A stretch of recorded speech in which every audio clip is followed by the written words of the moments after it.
Hey everyone, welcome to my YouTube channel. आज की इस वीडियो में हम बात करने वाले हैं पीआरपी के बारे में। सो फ्रेंड, क्या आपको मालूम है ये पीआरपी क्या होता है, हम क्यों यूज़ करते हैं और वो कैसे वर्क करता है, और क्या क्या स्टेप्स होते हैं जब हम पीआरपी करते हैं। ओके, और हमें लास्ट में कितनी सिटिंग होती है और प्रिकॉशन क्या लेना चाहिए पीआरपी के बाद।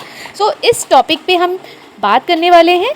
तो before I start my videos, अगर आप मेरे यूट्यूब चैनल पे न्यू है तो आप ज़रूर लाइक कीजिए, चैनल को सब्सक्राइब कीजिए सो दैट आने वाली हर एक वीडियो इजीली आपको मिलती रहे। सो अभी ये पीआरपी क्या है? पीआरपी को हम कहते हैं platelets rich plasma. Okay friend, ये काम कैसे करता है? हमें सबसे पहले हमारी बॉडी का जो ब्लड होता है वो ब्लड में से प्लेटलेट्स को सेपरेट करते हैं। ओके, देन फिर हम उसी चीज़ को, उसी ब्लड को अपने स्किन के अंदर डिलीवर वापस कर देते हैं। हम उसी चीज़ को, उसी ब्लड को अपने स्किन के अंदर डिलीवर वापस कर देते हैं। तो ये होता है पूरा प्रोसेस पीआरपी का इन सिंपल। इसके कोई साइड इफ़ेक्ट नहीं होते क्योंकि हमारी ही बॉडी का खून हमारी ही स्किन में इंजेक्ट हो रहा है, डिलीवर हो रहा है, तो there is no chances side effect के। बट हाँ, हल्का फुल्का साइड इफ़ेक्ट हो सकता है, जैसे कि थोड़ी बहुत बर्निंग टाइप होगी, जलन होगी, हल्का सा स्वेलिंग रहेगा, रेडनेस रहेगा, जो 2-3 घंटे में वो चला जाता है। ओके फ्रेंड, तो इसके कोई भी साइड इफ़ेक्ट नहीं होते हैं पीआरपी के। पीआरपी किस लिए स्टैंड होता है? इसे कहते हैं प्लेटलेट्स रिच प्लाज्मा। ओके, अब ये काम कैसे करता है? हम अपनी ही बॉडी का खून जिसमें प्लेटलेट्स होता है उसको सेपरेट करेंगे, देन उसी चीज़ को हम अपनी स्किन में डिलीवर करेंगे। कोई भी साइड इफ़ेक्ट नहीं होते हैं पीआरपी के, क्योंकि जब वो हमारी बॉडी से ही खून लिया गया है, उसका प्लाज्मा बनाकर हमारी बॉडी में ही डिलीवर किया गया है, तो इसका कोई साइड इफ़ेक्ट नहीं होता है।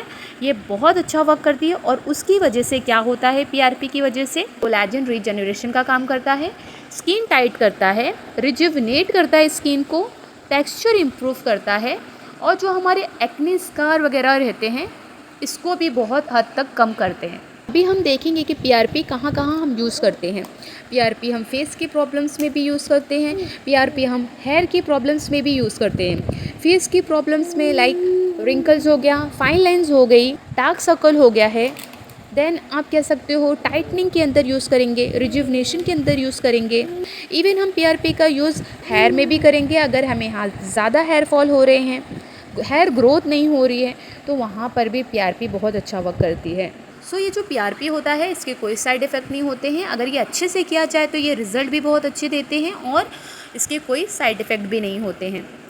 अब चलिए समझते हैं ये जो पीआरपी है हम इसे करते कैसे हैं। ओके, सो सबसे पहले स्टेप आएगा कि हमें ब्लड सैंपल कलेक्ट करना होंगे। सो सबसे पहले स्टेप जो होगा वो होगा ब्लड सैंपल को कलेक्ट करना। ओके, 5 ml आप ब्लड कलेक्ट कर सकते हैं, 5 to 10 ml तक। नेक्स्ट जो हमने ये ब्लड लिया है इसे सेंट्रीफ्यूज करेंगे। ओके, थर्ड, जब हमारा सेंट्रीफ्यूज हो जाए, जिसमें हम जो हमारा आरबीसी होता है और प्लाज्मा होता है उसको सेपरेट करेंगे, और जब हमारा प्लाज्मा बन जाता है तो उसे हम हमारा जो पेशेंट है उसके अंदर डिलीवर करेंगे, उसके स्किन में। ओके, तो बिफोर इंजेक्टिंग और डूइंग दिस प्रोसेस, सबसे पहले हम एरिया, जो हमारा पेशेंट का एरिया है फेस का, उसे अच्छे से क्लीन करेंगे, उसे एरिया को नम करेंगे एनेस्थीसिया क्रीम लगाकर, और देन जो हमारा प्लाज्मा बन चुका है, बन गया है, उसे हमारी पेशेंट की स्किन है उसके अंदर हम इंजेक्ट करेंगे।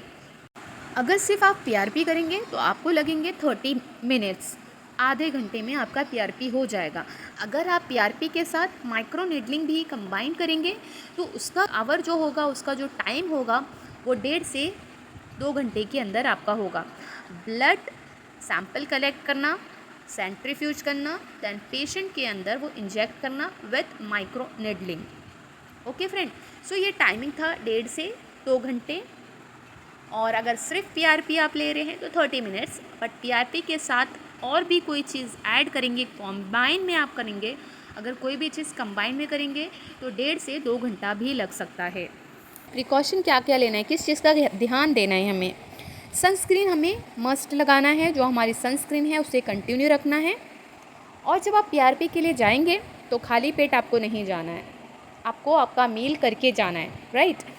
देन जब आपका पीआरपी हो जाता है, पीआरपी के बाद हल्का फुल्का रेड रहेगा, जो अगर आपने माइक्रो नीडलिंग का यूज़ किया है तो वो 24 आवर में चला जाएगा। जो आपका हल्का फुल्का रेड हुआ है, स्वेल हुआ है, ओके, तो वो घबराने वाली बात नहीं है, वो 24 आवर में चला जाता है।